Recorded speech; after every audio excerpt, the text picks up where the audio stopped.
Hey, hey, hey! How are we doing today on this fine Friday?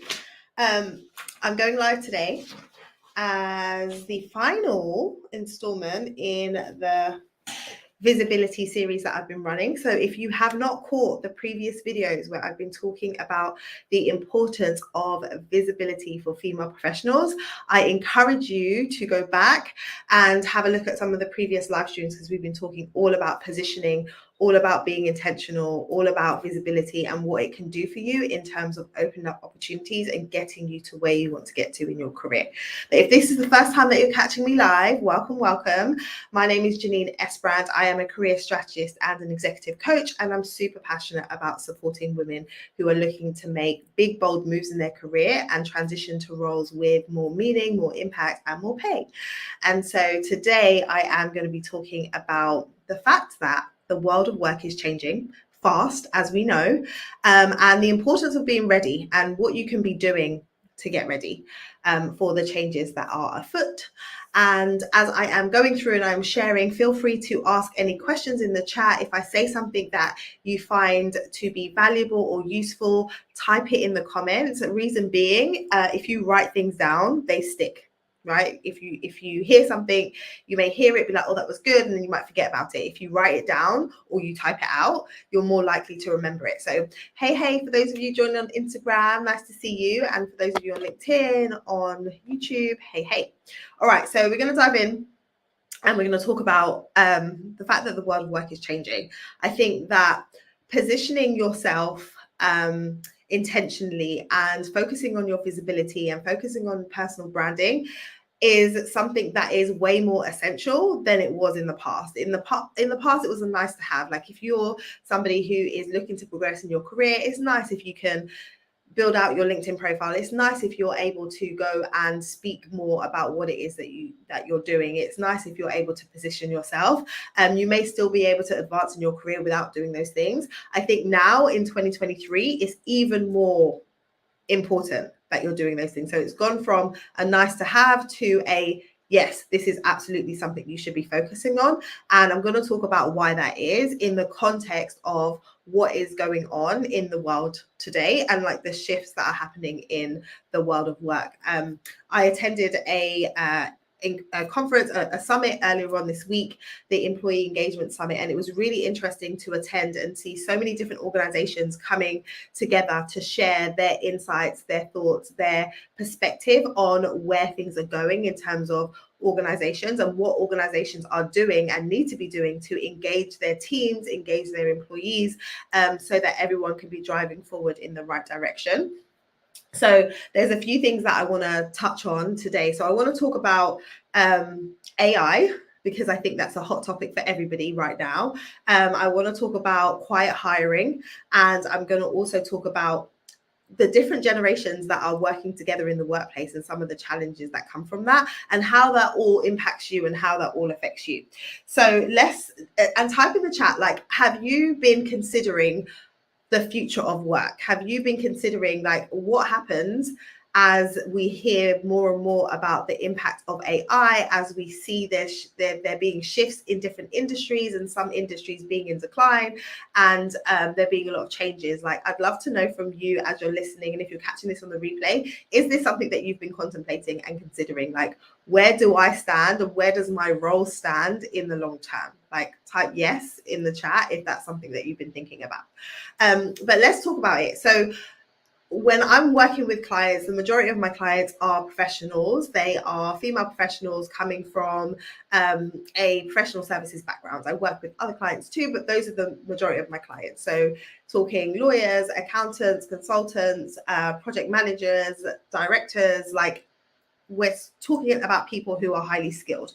So oftentimes when we're hearing discussions about AI and we're hearing discussions about the robots taking over, people can be thinking more about low skilled jobs, right? Or jobs that are easy to replace by a robot. So it's like, okay, if you are a lawyer or you're an accountant, like you have a specialized skill set that you have worked towards. And so it's not really going to be possible for a robot to come and take over. But then things like that things like Chat GPT come out, and it's like, hold on, people are going to be searching for contracts and asking Chat GPT to write them a contract, and it's like, is that going to affect whether or not lawyers are going to still be in business? Well, I think the reality is, when you are highly skilled and what it is that you're doing is of value and is easy to demonstrate that it's of value, then it is going to be hard for a robot to replace that. However, we do need to think about what does it mean in the broader landscape, because as there are various different types of roles and various different industries that are in decline, there is now a push towards upskilling. There is now a push towards upskilling where organizations are thinking about how they can be upskilling individuals internally, and just generally in the industry, it's looking at and encouraging people who may see their jobs be completely defunct in the next few years to upskill. So then what does that mean for the people who are already operating in the skilled space? If we talk about there being, a separation, it means that people are going to go back and get retrained. People are going to go back and skill up. People are going to look for opportunities in places that they weren't looking for opportunities before. And so even though your role may not be challenged, even though your position may not be challenged, there's going to be more people coming into the space in which you operate, which means potentially there's more competition, which means it's important for you to be able to stand out for what it is you bring to the table and how it is you're able to utilize the skill set to bring value.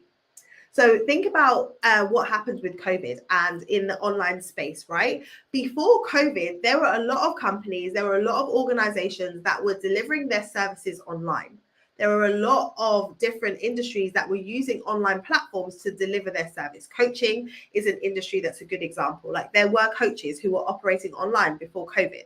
But then what happened was, when COVID hit, there was this whole big thing where companies were like, oh, we need to still operate. And the only way that we can operate right now is to go online. So companies that used to be fully in-person companies and do all of their business in person were then like, we need to find an online solution. Right? And that was happening across the board. So then what happened to those people who were already operating online before?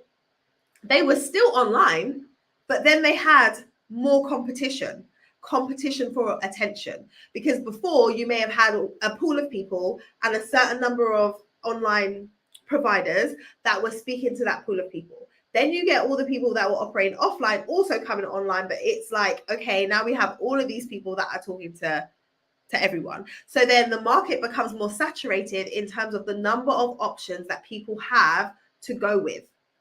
So then what happens? The people that are then operating in that space for a long time have to start thinking about, how do I position myself differently so that I can stand out in a market that is now more saturated? What do I need to be saying? How do I need to be showing up? How do I need to be positioning my marketing? Like, all of those were conversations and thoughts that companies needed to be having and tackling so that they could continue to operate when the market became saturated. How is that relevant to you as an individual? Well, it's relevant because if people are skilling up and people are looking at ways that they can move into markets that are more growing and developing, then you need to make sure that you are standing out, because you could be operating fine how you are right now, and you might be seeing that there's opportunities and there's ways for you to grow and maneuver. But in a few years' time, when your space moves and shifts, do you know how to stand out? Do you know how to articulate your value? Do you know how to be the top pick candidate when you're going for an opportunity? So I feel like the time for just coasting and relying on your education and relying on your experience and relying on your expertise and thinking that that is going to sell it for you is kind of going. Because it's like, there's lots of people that have that. So then how are we standing out, and how are we making sure that what it is that you have been doing is being recognized in the right way? So I think when we're thinking about the future, it's important for you to be thinking now about these things, thinking now about positioning, thinking now about personal branding, because the digital world isn't going anywhere. And so the fact that people typically will look you up and Google you and look and see what your digital footprint looks like and what your digital profile looks like means that you need to have one. It means that you need to be working towards building one. And I know, like, for many people who are Gen X, even millennials, it's like, I'm not really, that's not really my thing. Like, leave that to the Gen Zers. But it's like, or Gen Zs, that we would say. But it's like, can you do that now though? Can you do that now? Can you just be like, yeah, I'm just not going to do it when the landscape is changing and moving so much? And so rather than be like, well, I don't really feel like I need to focus on that, or I want to focus on that, the question should be how? How do I go about focusing on it in a way that feels authentic to me, in a way that feels good? So I'm not about to go on like all these social media platforms and feel like I need to be out there all of the time. But there's different ways for you to build visibility. It isn't just online. There's ways offline that you can build your visibility and build your profile. But the thing is, how am I being intentional about that? What is it that I'm choosing to do to make sure that within my organization, within my team, within my industry, within the space that I'm in, people know what it is I can do, how it is I can help, how I can add value, and why I am a good person to be involved in a project, in an initiative, versus somebody else. And so this really goes to you spending some time looking at what is my unique value proposition, like what makes me different, what makes me different from someone else who has the same job title as me and the same background as me. And I think the more you can dig into that, the more confident you can feel in being able to speak to that.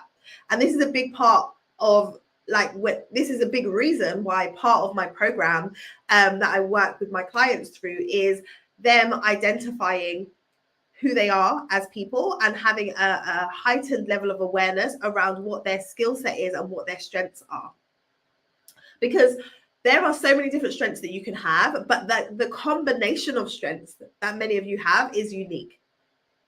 I did an interview with Trudy Bateman from the Strengths Profile company. So they do Strengths Profile, they do assessments, it's similar to Strengths Finder, to help people to identify what their strengths were.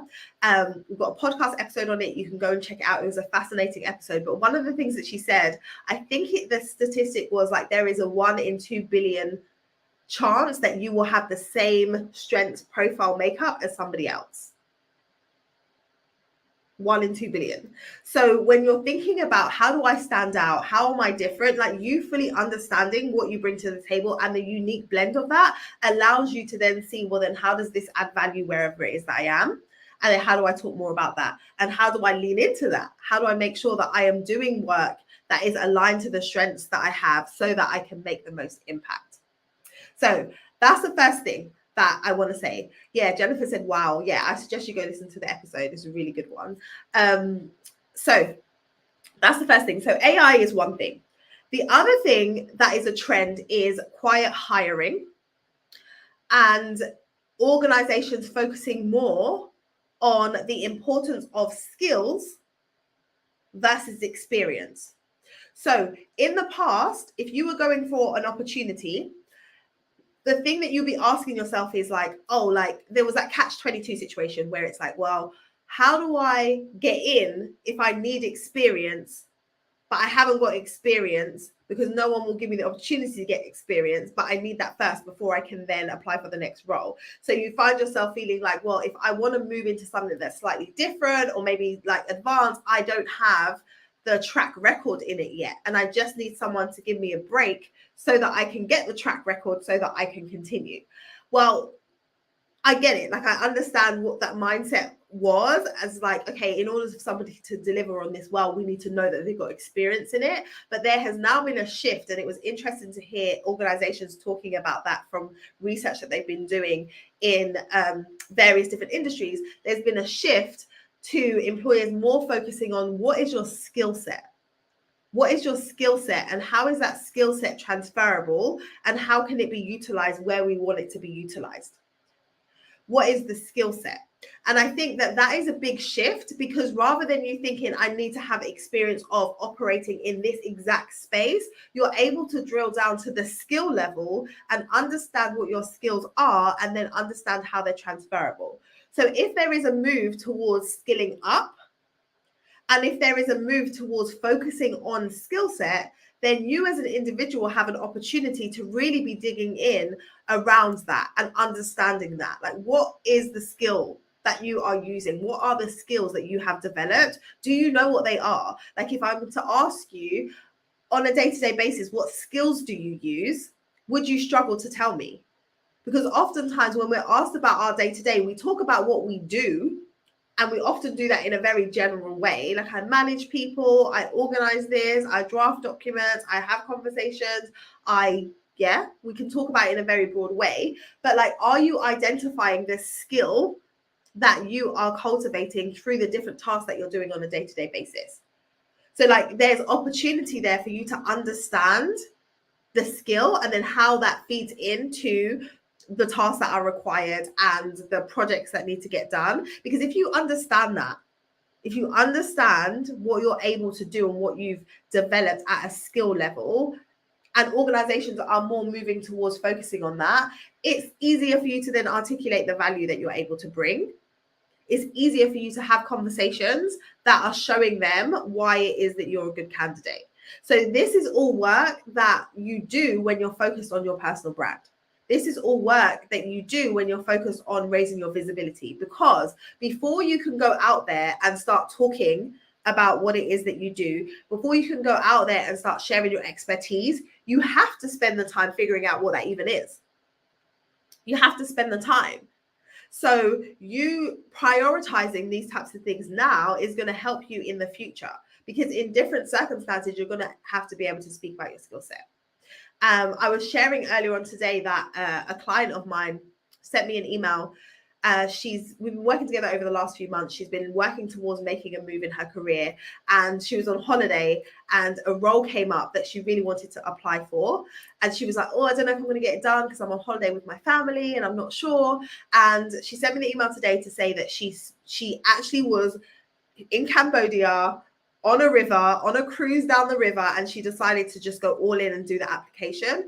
She was able to do this application to a high standard because of the work that she's been doing over the last few months, digging into her expertise, her skill set, what she's been doing in the past, the threads, the patterns, and all of that. So much so that she did this application right down to the wire, finished it just before the deadline. 1 week later, she's been invited for an interview. Now, the role that came up that she wanted to apply for ticks all the boxes. How does she know that it ticks all the boxes? Because she spent the time identifying what those boxes actually are. She spent the time really diagnosing, like, what are the challenges that I've had with my current role and what is it that I want going forward? So, one, she was able to identify the role as being an ideal fit. And two, she understood how to relate her existing experience to the role that she's applying for in such a way that she landed an interview really quickly.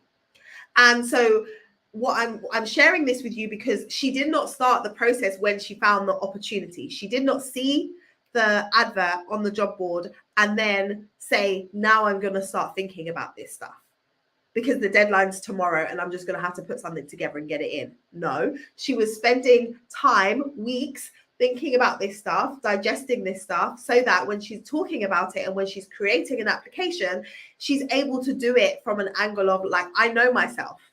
I understand my skills. I know how to articulate the value of those skills in relation to what it is that you want. And so I can produce this application and let's go. And that's what I want for you. I want you to be in a position where you're not waiting until the opportunity comes for you to get ready. There's a saying that someone that I follow, and Nicole Walters, says all the time. She says, stay ready so you don't have to get ready. Like if you're getting ready at the moment when the opportunity is here, you have missed the trick. Like you've missed the opportunity to make sure that you're putting your best foot forward because you're just trying to like scramble and like go for it in the moment. But actually, if you're intentional about it and you know where it is that you're heading and you know where it is that you're working towards, you can start building blocks. You can start making moves towards where it is that you want to go way before you're trying to get there. And so that's another big reason why you want to be focused on this, like focus on having your personal brand, focus on having the intention around where you're going in your career, and focus on getting more visible in the right spaces so that you can attract the opportunities that you want. So that was the second thing. And then the third thing that I just want to touch on briefly is we are in a space now where there are 4 or 5 generations within the workplace. Like we've got the what are they? We've got the baby boomers, we've got Gen X, we've got millennials, we've got Gen Z, and then we've got the ones who were before the baby boomers. I don't quite know what they are. Let me know in the comments if you know what they are, what the name is for that group of people. But there is the fact that you've got different generations who have a different perspective on what the world of work should look like or what the expectations are, means that sometimes there's friction. And sometimes it's like, oh, like, how is this going to work? So when you're in a space, and most of my clients and most of the people that follow me are millennials or Gen X, right? We're like in that middle category. And so you get the youngsters coming up, and like people have a different way of approaching work or a different expectation about like how they should be treated or how opportunity should come to them. Like there's differences in that. And I think that if you're in that middle ground, like you've been in a space where you've navigated working with people that are above you in terms of like being a lot older, and you understand those who are coming up, and I see that as a value add. It's almost like as being in that middle group, you can act as a conduit. It's like you understand where they're coming from, but you also understand where they're coming from because you've operated in that space for long enough. And so looking at ways where you can add value, not only from the place of like the work that you do, but also in terms of making the environment that you work in run a lot smoother. Being the person who can communicate differently, being the person who can be the peacemaker, being the person who can advocate for those who need advocating for, and recognizing that you may have a skill set that is valuable from a social perspective that is going to help with making the organization run better. We're in a space where there's hybrid working, where people are working in the office, people are working at home. So there's lots of challenges that companies are facing. And you have the opportunity to be thinking about, how can I be of help in this area? How can I support with some of these challenges? And that is a really, really easy and impactful way for you to stand out. So when I'm talking about visibility, I'm talking about you looking at different ways that you can raise your profile. Like you can raise your profile through the work that you do and making sure that the work that you do and the impact of that work is known. And you can also raise your profile by making sure that you are contributing to the positive vibe, the environment, the culture of the firm or the organization that you work for, and seeing that as valuable, right? Like I know that for me, I'm a people person. I didn't necessarily see that as valuable from a workplace perspective until like a little way into my legal career. Like I just thought it was just a thing. Like I love people, I'm friendly, yeah, great. But actually that's super helpful. It's a super helpful skill to have when you're in a space, when you're in a meeting, when you're in an environment where tensions are rising and there's friction between personalities. If you can be the person to like cut that ice and just be like, okay, here's what we're going to do, it's helpful to everybody. And so there's other skill sets. You might be someone who's really calm, and when everyone's getting all wild, you can just bring the tone down with your presence. That is valuable, right? You might be the person who is the first to speak up and is confident in that. That is valuable. Like there's space, there is time for like all of the different personality traits that people have. It's just knowing like, when do we dial those up, when do we use them, and where, in which settings are they most appropriate. So that is what I wanted to share in that regard.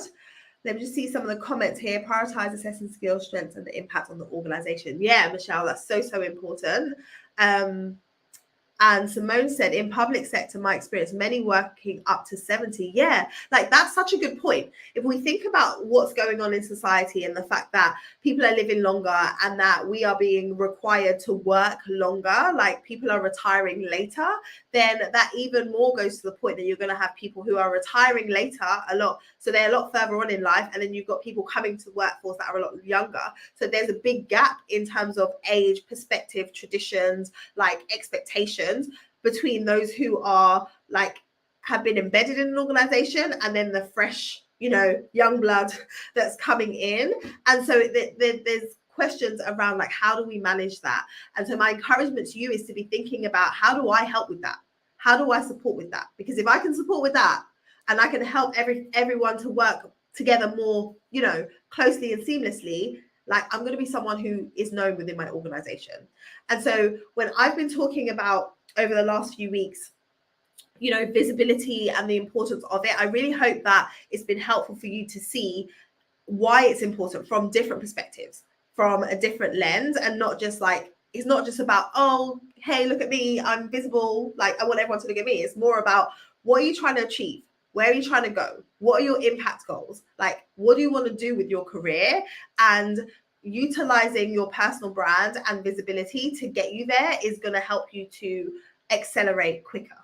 And I think that oftentimes when we're thinking about doing things differently and we're thinking about change and we're thinking about growth, it can be easy to be like, you know, I don't want to be big-headed, or I don't want to come across as arrogant, or I'm fearful of what people might say. If I put my hand up in that meeting, what if I get shut down? If I write comments on LinkedIn, what if somebody disagrees with me? If I share my perspective and nobody agrees, what does that even mean? And I get that. I totally understand that. Those are all like valid thoughts, but I want you to make sure that you're not allowing them to become beliefs around what will happen in every single circumstance, so much so that it stops you from moving forward. Because you got to think about, what's the opportunity cost for you? Like, if you're allowing yourself to be held back from showing up in the way that you need to attract the type of opportunities that you want, what does that then mean about where you will be in your career? Are you just staying where you are, knowing that you're frustrated, knowing that you're feeling undervalued, knowing that you're feeling underpaid, knowing that you're feeling overlooked? Like, you're just going to stay there? Or are you going to say, okay, despite or in spite of the feelings that I might have around making a move, I'm going to commit to doing the things that I can do to take ownership of my career? Like, take ownership. There's a phrase that says, like, there's 3 types of people. There's the people that make things happen. There's the people that watch things happen. And then there's people that wonder what happened. That make things happen, that watch things happen, and that wonder what happened. And it's like, which category do you want to be in? Do you want to be in the category of people that make things happen, that watch things happen, or that like wondered what happened? And I think that as we're in a phase now where there is a lot of change and there is a lot of flux, and the market is you know, it can feel very like uncertain. I think you moving into being a person that makes things happen is possible for your career. Like, you can't control everything that's going on out here. We can't control anything. Like, we don't know what's going to happen tomorrow, but we can control what we can control. And so recognizing that you can create opportunities for yourself in your career. Like, I know this to be true because I've done it. Like, you showing up, you putting yourself in the right places, you networking with the right people can absolutely create opportunities. So rather than waiting for something to come your way and hoping that something will come your way, you can be intentional about creating that. And we have so many tools at our disposal now that allow us to do that. And so you can choose to just be like, do you know what? Like, I'm just going to continue to go with the flow right now. Or you can say, do you know what? I'm going to be intentional. Like, I have my sights on where it is I want to go. And so I'm going to do the things that can actually move me forward towards making those things happen. And part of the reason why I get so passionate about this is that I feel like for women, especially, particularly women of color, there's things missing in our understanding of what it takes to grow our careers. There's things missing. Like, we understand that you've got to go and you've got to work hard, but like, what about all the other stuff? What about all the other stuff? What about the things that people are actually doing behind the scenes that you don't even know or realize that's helping them to drive their careers forward? Like, so many people don't realize that advancing in your career isn't just about doing the work. Like, that's part of it. That's the foundation piece, but there's so much more. And so I get passionate because I want more people to understand that you need to be playing the game with all of the rules in the rule book. But right now you got pages missing in the rule book. Like, you don't even realize that there's pages missing. And so it's about looking at, what do I want? What am I willing to do? What is required of me? And if I don't take action, then what happens? That's what we need to be thinking about, and the questions that we need to be asking ourselves. And beyond just like the emotional side, where it's like, well, I'm just going to stay feeling frustrated, overlooked, undervalued, underpaid, and all those things. There's also like, let's talk about the financial piece. Because if you are somebody who has been coasting in a role for longer than you need to, and you should really be getting that promotion, and you should really be earning 10, 20, 30K more, but you're not, because you're staying where you are, because you're hoping that it gets better, or you're hoping that an opportunity might just come your way. Like, what does that delay equate to? What does it equate to? Because if you could be earning tens of thousands of pounds or dollars more than you're earning now per year, and you stay in this role that you're in now for 1, 2, 3, 4, 5 years, and I've spoken to people who have been unhappy in roles for a very long time, how much does that equate to? Like, how much money are you actually leaving on the table? Like, what are you doing to your earning potential over the course of your career when you just stay in a role that isn't where you need to be? Like, I know there's so many of you that have so much more to give, have so much more to contribute, but you're not willing to step up and step into the type of role that would allow you to fully utilize that skill set. How do I know that? There's clients that I've worked with in the past that have told me that they are in roles, they are seemingly doing brilliantly. Other people would say that they're doing fantastic. They might get positive feedback, but they feel like they're just operating at 60 or 70%. Like, I could do this with my eyes closed. Like, this is easy work for me. It's like you're making that much impact without giving more effort. So imagine what would happen if you were in a role that required you to show up for the 100%. What if you were in a role that required you to really utilize your skill set, all aspects of it, your strengths fully? Like, what would that look like, not only for you as an individual and a professional, but what would that look like for the organization? What would that look like for your industry? What would that look like for the clients that are served through the product or service that your company is offering? And so, yeah, we want to do more. We can do more. We just got to commit to it. We've got to commit to it. And if you want to achieve what a lot of people don't achieve, you have to be willing to do what a lot of people won't do. And part of that is the behind the scenes work of your career advancement and development. It's the planning, it's the strategy, it's the implementation, it's the action that's going to get you to move to where you want to go. All right, this has been a long live, guys. This has been a long one. I got a bit passionate. And so, yeah, if this is resonating with you and you're like, okay, I recognize that now is the time for me not to be just coasting. And actually, yes, the world of work is changing. And I need to make sure that I'm doing my part to position myself in the new world, in the new space, so that I can continue to thrive and grow my career. And this is something you want to help with, then I invite you to apply for the Career Changemaker program. That's my coaching program where I work with female professionals to really help them to understand the value that they can bring, to get clear on like what it is that they're targeting, to know how to bridge the gap and articulate the value of what they have against where it is that they're trying to go, build a personal brand as they're doing this so that they can attract opportunities. So if that sounds of interest, apply. Like, go to careerchangemakers.com/CCM program, submit your application. We are enrolling clients over the next week and we're getting started on the 1st of May. So if you want to have a chat and if you have questions, then reach out in the DM and we can talk about if the program is going to be a good fit for you. All right, so I'm going to answer any questions. If you have any questions, I'll be on for a few moments. Type them in the chat below. I just saw a question for a few comments from Jennifer. She says, so fascinating, very valuable. I need to stop being paid for one job when really I do too. Oh, hello. Hello. So often people are doing way more than is in their job description, but then there's a reluctance to have conversations about salary increases. And it's like, if you really pay attention to not just like what am I getting paid, but like what value am I bringing? If you're bringing value to your organization, if you're bringing value and that value can be linked directly to their revenue, if you're in a role that you know is revenue generating and the work that you're doing is helping the company to grow, then you need to be able to like look at that data and share it.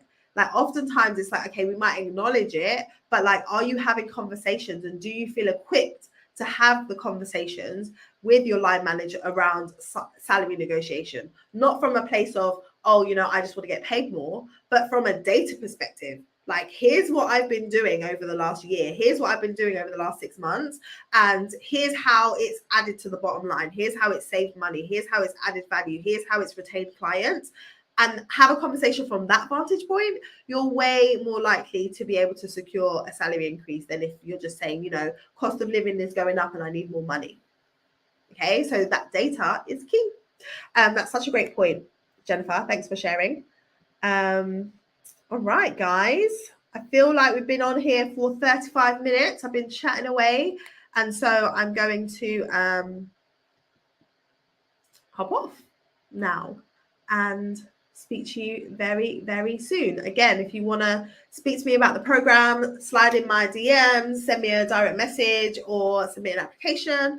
And I'll be back to our normal live stream schedule as of next week. So I've been doing, I think at this point, we've done like 3 live streams a week over the last 3 weeks as part of this visibility series. I usually go live on a Wednesday at noon. And so as of next week, we'll be going back to that programming and be going live on a weekly basis at 12 noon UK time over on LinkedIn, also on Instagram and on YouTube. All right, guys, I will speak to you later. Have a fantastic afternoon, weekend, and I'll see you soon. Thank you for joining.